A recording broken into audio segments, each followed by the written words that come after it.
ఇప్పుడు ప్రాజెక్ట్ పోతే direct termination, no bench. జనరల్గా ఏంటి అంటే ఇంతకుముందు కంపెనీస్ ఎలా ఉండే అంటే మన జైంట్ కంపెనీస్ కూడా పెద్ద పెద్ద కంపెనీస్ కూడా ప్రాజెక్ట్ రాకముందే మా దగ్గర ఇంతమంది మ్యాన్ పవర్ ఉన్నారు, సో వీళ్ళు ఈ స్కిల్స్ వాళ్ళ దగ్గర నేర్చుకొని ఉన్నారు అని చెప్పి చాలా మందిని ముందుగానే రిక్రూట్ చేసుకున్న తర్వాత ప్రాజెక్ట్స్ అవి ఉండేవి. బెంచ్ టైం 3 నెలలైనా 4 నెలలైనా, కొన్నిసార్లు 6 నెలలు, కొన్నిసార్లు సంవత్సరం రోజులు కూడా ప్రాజెక్ట్ లేకపోతే బెంచ్ మీద వాళ్ళు ఉంచే పరిస్థితి ఉండేది. కానీ ప్రజెంట్ ఎలా ఉందంటే ప్రాజెక్టు అవ్వకముందే వీళ్ళు టెర్మినేషన్కి ప్లాన్ చేస్తున్నారు.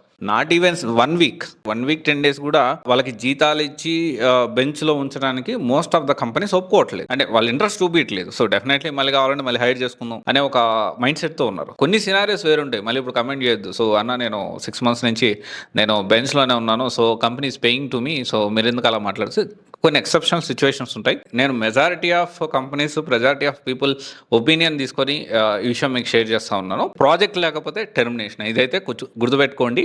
సో అందుకని ఎప్పటికప్పుడు keep on updating your self, update your skills, so that ఏంటి అంటే ఇట్ విల్ హెల్ప్ అనమాట. ఎప్పటికప్పుడు మనం స్కిల్స్ అనేవి అప్గ్రేడ్ చేసుకుంటూ ఉంటే we need to be ready. ఎప్పుడు ఉద్యోగం పోయినా కానీ మళ్ళీ ఉద్యోగం తెచ్చుకోవడానికి, మళ్ళీ మనం పోరాటం చేయడానికి, మళ్ళీ మనం ఎలాంటి డిస్టర్బెన్స్ లేకుండా వెళ్ళాలి అంటే స్కిల్స్ అనేవి మీ చేతిలో ఉండాలి. ఓకే, ఆ స్కిల్స్ ఉన్నాయనుకోండి ధైర్యంగా ఉండొచ్చు, ఒకవేళ ఎక్కడ పోయినా ఇంకో జాబ్ తెచ్చుకోవచ్చులే అనే ధైర్యం అనేది మీకు ఉంటుంది. సో ఎప్పటికప్పుడు కొత్త కొత్త స్కిల్స్, అప్డేట్స్, ట్రెండ్స్ అన్నీ తెలుసుకొని ఎప్పుడు అప్డేట్ అవుతూ ఉండండి. డెఫినెట్లీ మేము మంచిగా హ్యాపీగా లైఫ్ లీడ్ చేయడానికి అవకాశం ఉంటుంది. Thank you.